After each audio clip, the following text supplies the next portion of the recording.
The air inside the UEG High Command War Room was thick with tension. A low hum of machinery filled the massive chamber, holographic displays flickering in the dim light. At the center stood General Adrian Vale, his stern expression illuminated by the eerie glow of the planetary defense grid. His jaw tightened as he listened to the latest transmission, one that changed everything.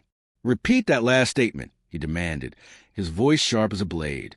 The technician, a young officer barely in his 20s, swallowed hard. His fingers trembled as he replayed the intercepted message. "This is Admiral Cale Dresden of the Titan Fleet." The recording crackled. "The United Earth government is compromised. The enemy is not from beyond the stars. They are among us." Silence fell upon the war room. The meaning behind those words sent a chill down Vale's spine. For years, humanity had prepared for an external invasion. Billions of credits have been funneled into building the Aegis fleet, reinforcing planetary defenses, and establishing deep space reconnaissance outposts. But no one had prepared for this. "Sir," Colonel de Vries hesitated before stepping forward. "If Dresden is right, then everything we've built is at risk. We need to confirm this immediately." Vale nodded. "Bring Dresden in. We need answers." Moments later, the war room's main holodeck flared to life, displaying the Admiral's rugged face. His eyes carried exhaustion and urgency, as if he hadn't slept in days. "General Vale," Dresden started, "I don't have time for protocol. Our enemy isn't coming. They're already here." "Explain," Vale ordered. Dresden took a breath. "The Council, the very leaders we've sworn to protect, they are not who we think they are. They've been compromised, replaced, manipulated. I don't know how deep it runs, but I've seen the proof myself." The war room erupted into murmurs. Political betrayal was one thing, but this was something else entirely. "What kind of proof?" Vale pressed. Dresden leaned closer to the camera. "Humanity was never alone, General. The invasion didn't start with an armada. It started with whispers, with shadows infiltrating our highest ranks. The Council's decisions in the past decade, they weren't just reckless. They were intentional, designed to weaken us." Vale's mind raced. If this were true, then Earth wasn't preparing for war. It was already losing one.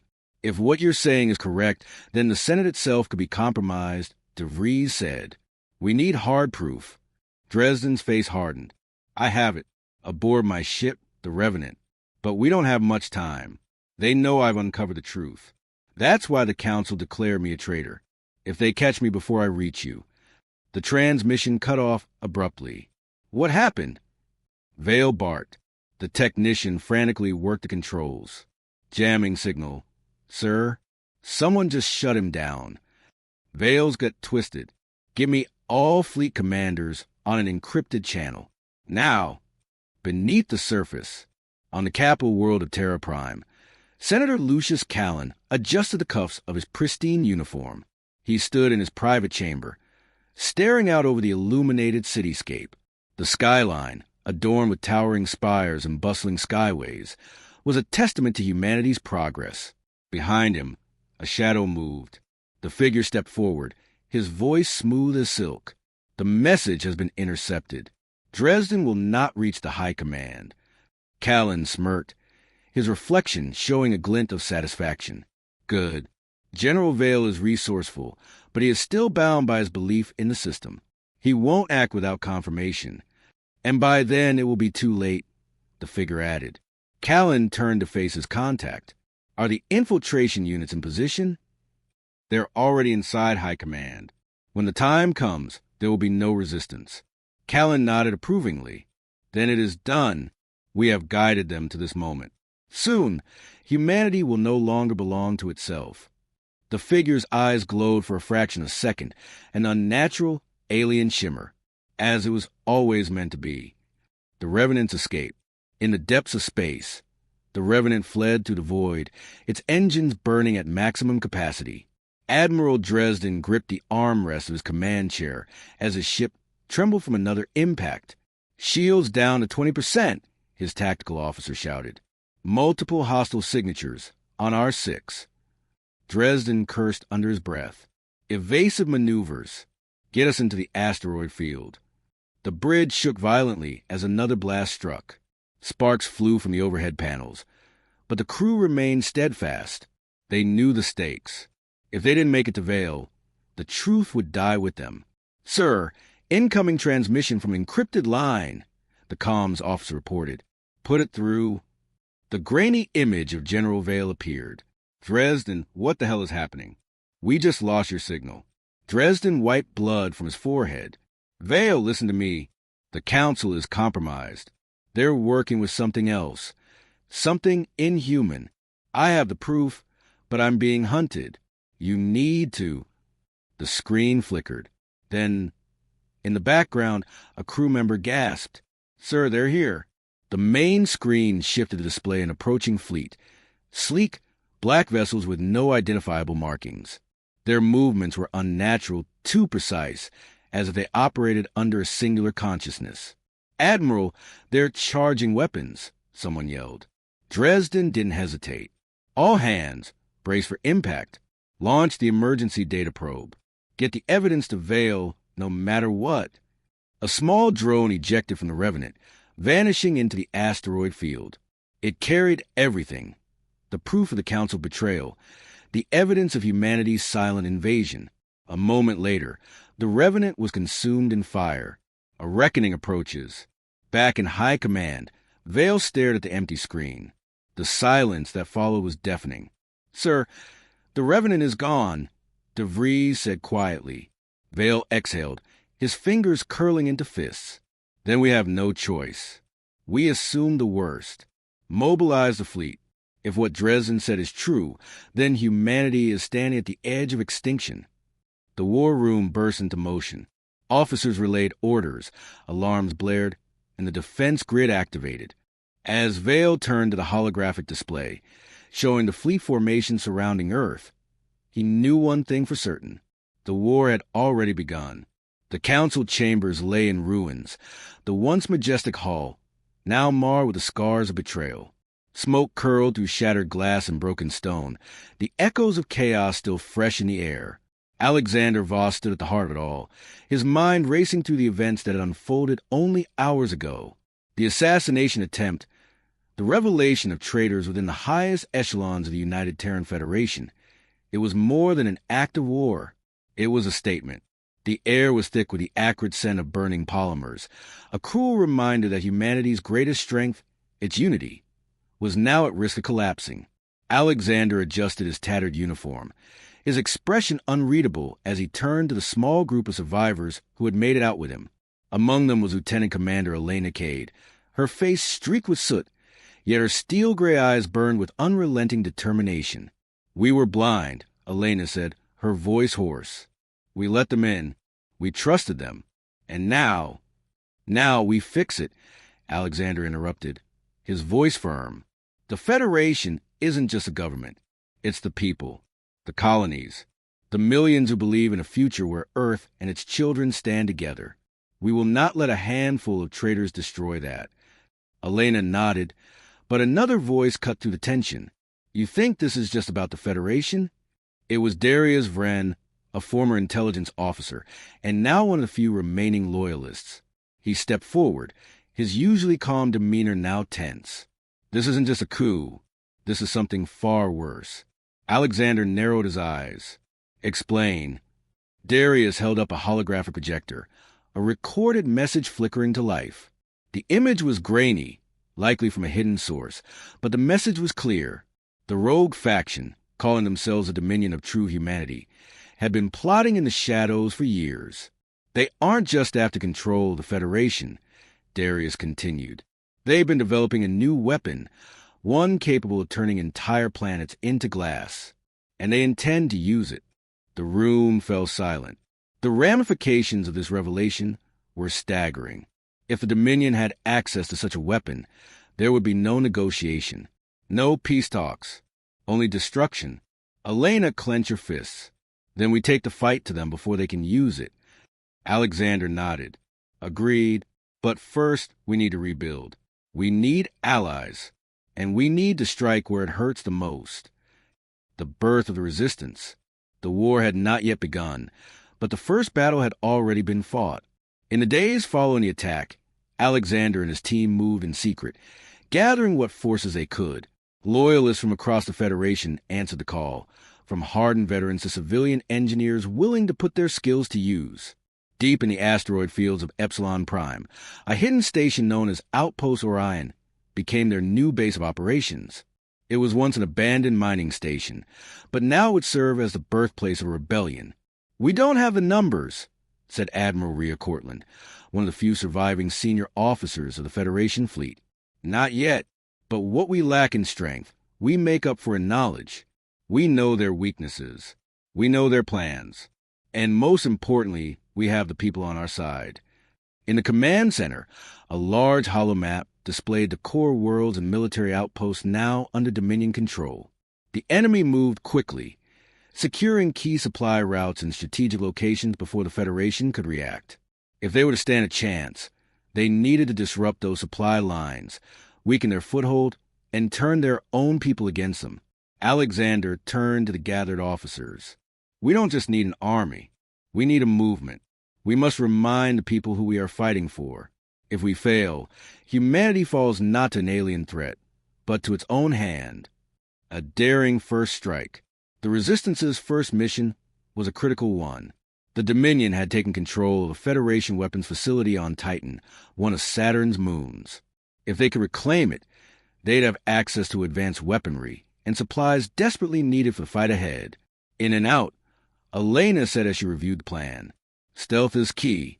We disable their communications, take out their command center, and get those supplies off-world before reinforcements arrive." The team, now known as Phoenix Squad, prepared for the mission. Alexander and Elena led the assault team, while Darius coordinated intelligence and Admiral Cortland oversaw fleet operations from Outpost Orion. As their stealth frigate slipped through the void, the anticipation was palpable. The fate of the Resistance, and perhaps all of humanity, depended on the success of this mission. The battle for humanity had begun. The tension aboard the Ark Prime was suffocating. Captain Elias Rourke stood at the command deck, his eyes locked onto the holographic projections of Earth's shattered orbital defenses. The once proud bastions of humanity's resilience now lay in ruins, victims of an overwhelming betrayal. The Elders, the alien race that had once offered their wisdom and guidance, had turned against them. But why? That question burned in the minds of every soldier, every survivor, every human still willing to fight. Commander Sienna Graves, her uniform stained with the sweat of endless battles, approached Rourke. "We lost the Europa stronghold," she said, her voice grim. "The Elders sent in their Reaper-class warships. We never stood a chance." Rourke clenched his fists. "Then we make our stand here. Humanity isn't finished yet, not while we still breathe." The Ark Prime, the last remaining fortress of Earth's fleet, drifted in the wreckage of fallen warships. Surrounding it were the remnants of the human resistance, a patchwork fleet of scavenged vessels, each crewed by those who refused to surrender. The silence was broken by the sudden ping of an incoming transmission. The screen flickered to life, revealing the face of an elder emissary. "Captain Rourke." The creature's voice was smooth, calculated. "Surrender your fleet. Humanity's resistance is meaningless. We gave you enlightenment, and you have repaid us with defiance. Your people will not survive this war." Rourke stared at the emissary, his jaw tightening. "You call this enlightenment? You turn on us. You poison our world, shattered our defenses." He took a step closer to the screen. "You were never our allies. You were waiting for us to become strong enough to be useful, then weak enough to be conquered." The emissary did not flinch. "You misunderstand, Captain. Evolution is inevitable. We merely accelerated the process." The transmission cut off, leaving only the soft hum of the command deck. Sienna exhaled sharply. "They never intended to guide us, only to use us." Rourke turned to his officers. "Prepare the fleet. We take the fight to them." The last offensive. The remnants of humanity's armada assembled in the dark void of space, a fleet held together by sheer determination. Warships, hastily repaired and rearmed, aligned themselves in formation. Ark Prime took point, its weapons charged. The Elders had superior numbers, But humans had something greater: resolve. Rourke stood before his crew, addressing them one last time. We were meant to be their servants. They shaped our destiny, guided our evolution, and when they decided we had reached our peak, they sought to erase us. But they underestimated one thing: humanity's will to survive. We fight, not for revenge, but for our right to exist. Today, we make them regret their betrayal. A chorus of voices roared in agreement. The attack commenced. War among the stars. The battlefield erupted into chaos. Plasma torpedoes streaked across the void. Ships clashed in violent dogfights, and explosions illuminated the darkness. The Elders, caught off guard by humanity's ferocity, faltered. Rourke piloted the Ark Prime through enemy fire, unleashing its devastating arsenal. "Target their command vessel," he barked. Missiles locked on and struck the Elder flagship, sending shockwaves rippling through their fleet. Sienna led a boarding team, infiltrating the enemy's core vessel. The battle raged both in space and aboard the ships. Sienna fought through corridors filled with alien warriors, her pulse rifle humming with energy. "We need to disable their command link." The team pressed forward, tearing through opposition until they reached the central control hub. With precise strikes, they severed the Elders' coordination, throwing their fleet into disarray. The final stand. As the battle reached its climax, the Elders realized their mistake. They had underestimated humanity's resilience, their ability to adapt, their sheer refusal to be erased. One by one, their warships fell. Ark Prime delivered the final blow, a supercharged railgun round piercing the enemy's command vessel. The explosion was blinding. And then, silence. The Elders' fleet was broken. Those who survived fled into the darkness. Their betrayal met with ultimate failure. Rourke collapsed into his chair, breathing heavily. "It's over." Sienna, bloody but victorious, nodded. "We're still here, and we always will be." Humanity had been betrayed, but from that betrayal, they had forged something new, a future where they were no longer pawns, but masters of their own destiny. And they would never be controlled again. The remnants of the old world were vanishing quickly. In the wake of Elias Carter's shocking revelation, the hidden machinations of Earth's ruling elite had been laid bare. The truth had spread like wildfire, igniting chaos and revolution. Now, humanity stood at the precipice of a new era, one forged not by the deceit of its past leaders, but by the will of those who sought a future free from their control. Elias sat at the center of a newly established resistance headquarters, deep within the Martian underground colonies. The facility was crude but operational, its halls filled with engineers, scientists, and military leaders, some former loyalists, others longtime dissidents. The uneasy alliance between factions once divided by politics and ideology was now their greatest strength. General Evelyn Hayes paced before a large holographic projection of the Sol system, her sharp eyes scanning the vast distances between planets, moons, and strategic outposts. "They've consolidated power around Earth," she muttered. "Orbital defenses are tighter than ever. The Federation's fleet is doubling down on security around the inner colonies." Dr. Naomi Voss, one of the Resistance's top strategists, folded her arms. "Which means they know we're coming." Elias exhaled slowly. "We always knew this wasn't going to be easy." The room fell silent as the weight of his words settled over them. Humanity was divided. Those still loyal to the corrupt Federation, and those willing to fight for a future untainted by betrayal. The latter had momentum, but the former had resources, numbers, and control. A sudden beeping sound interrupted the tense atmosphere. One of the technicians, a young woman with cybernetic implants, glanced at her screen. "Incoming transmission," she announced. "Encrypted. The signal is bouncing from Titan." Elias exchanged a glance with Evelyn before nodding. "Patch it through?" The hollow display flickered before revealing the face of an older man, his expression grim. Admiral Cale Loran, once a decorated officer of the Federation, now a fugitive branded as a traitor. "You don't have much time," Loran said without preamble. "The Federation has launched preemptive strikes against dissident cells in the Jovian moons. They'll come for you next." Elias clenched his jaw. "How long do we have?" Lawrence's image crackled slightly. "Weeks at most. But there's something else, an asset hidden within the Federation's core networks. If we can get to it, we might have a way to cripple their entire command infrastructure. The room murmured with interest. Naomi narrowed her eyes. What kind of asset? A prototype AI, Laurent responded, codenamed Athena, developed in secrecy, far more advanced than Sage. It was designed to predict large-scale conflicts, analyze military strategies, and offer countermeasures. If we can turn Athena against them, we can level the playing field. Elias exchanged a glance with Evelyn. Where is it? Laurent hesitated. That's the problem.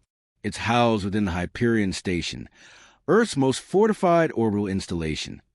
A wave of tension rippled through the command center. Hyperion Station was more than a stronghold. It was a symbol of the Federation's absolute power. A direct assault would be suicide. Evelyn exhaled sharply. Then we'll have to get creative. Naomi pulled up schematics of Hyperion Station, overlaying them on the holographic map. We need an infiltration team. Small, fast, undetectable. Elias nodded. I'll go. No. Evelyn cut in immediately. You're too important to the Resistance. Elias met her gaze, unwavering. And that's exactly why I need to be there. If Athena is our best shot, then I won't send people to risk their lives while I sit in a bunker. A heavy silence fell over them before Laurent spoke again. I have a contact inside the station. They might be able to help. If they're still alive. Elias straightened. Then we leave at first light. Hours later, aboard the Erebus. The stealth ship Erebus slipped past Mars's outer defenses, hugging the dark side of a nearby asteroid belt. Inside, Elias, Evelyn, and a small team of elite operatives prepared for the most daring mission of their lives. Evelyn adjusted her comms, glancing at the dimly lit interior of the ship. If this goes south, there's no backup. Elias smirked. It won't. The team remained silent, checking their weapons and hacking tools. Each of them understood the stakes. There was no room for error. As Erebus neared Hyperion Station, its cloaking systems engaged. The massive orbital fortress loomed ahead, its artificial gravity rings spinning methodically. Elias exhaled slowly, bracing himself. This is it, he murmured. Humanity's future begins now. The remains of the old world still smolder beneath the neon glow of the newly established human dominion. Where one city stood as monuments to the past, now towering structures of advanced alloy reached toward the heavens, reflecting the relentless march of evolution forged by betrayal. Humanity had endured the crucible of war, deception, and suffering, only to emerge stronger, unshackled from the weaknesses that once held it back. Commander Aiden Voss stood atop the orbital platform of Titan, overlooking the vast expanse of space. The scars of battle remained etched into the superstructure of the station, a reminder of the war that had nearly extinguished humanity. The old leaders were gone, their empires reduced to dust. The traitors who had sought to weaken their own kind for selfish ambitions had been purged. Now a new order had risen, one dictated by unity through strength. Aiden, the voice of Celine Rowe, his most trusted ally and strategist, pulled him from his thoughts. She stepped beside him, gazing out at the endless void. We did it.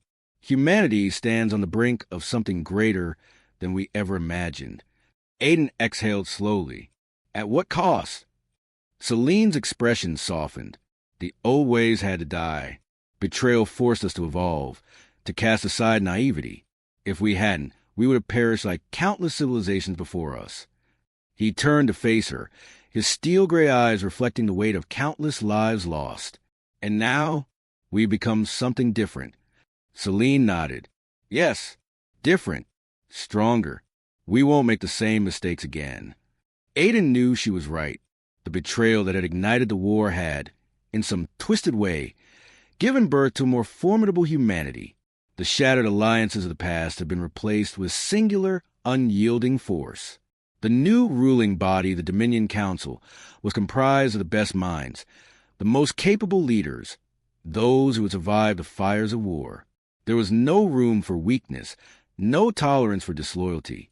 Beyond Titan's orbit, the fleet of the Dominion stood in formation, their sleek, angular designs a testament to the technological leaps made in the wake of the war. The remnants of the alien forces that had once sought to enslave them had been eradicated, their homeworlds now silent. The surviving factions had been given a choice: serve or be annihilated. A signal chimed in the command center. Aiden and Celine turned as a holographic display flickered to life, revealing Admiral Kale Oris, one of the last remaining voices of opposition. "You can't possibly believe this path will save us," Oris said, his tone laced with desperation. "Humanity was meant for more than conquest. We were explorers, visionaries." Aiden's jaw tightened. "We were weak, and weakness invites destruction." Oris's expression darkened. "You become the very thing we fought against." "No," Celine interjected. "We become what we were meant to be." Oris shook his head. "This won't last. Fear and oppression will only breed rebellion." Aiden leaned forward. "Then we will be ready." With a single motion, he severed the transmission. Silence lingered for a moment before Celine spoke. "You know he's right. There will always be those who resist." Aiden's gaze remained locked on the fleet. "Then we ensure they never rise." Beyond Titan, the Dominion prepared for its next move. The betrayal that had once shattered humanity had now cemented its reign. The galaxy stood at the precipice of a new age, one where humanity no longer played the victim. They were the architects of their destiny, the unyielding force that would shape the stars in their image. As the fleet began its march toward the next conquest, Aiden Voss allowed himself a moment to breathe. The past was gone. The future was his to command. The dawn of the new humanity had begun.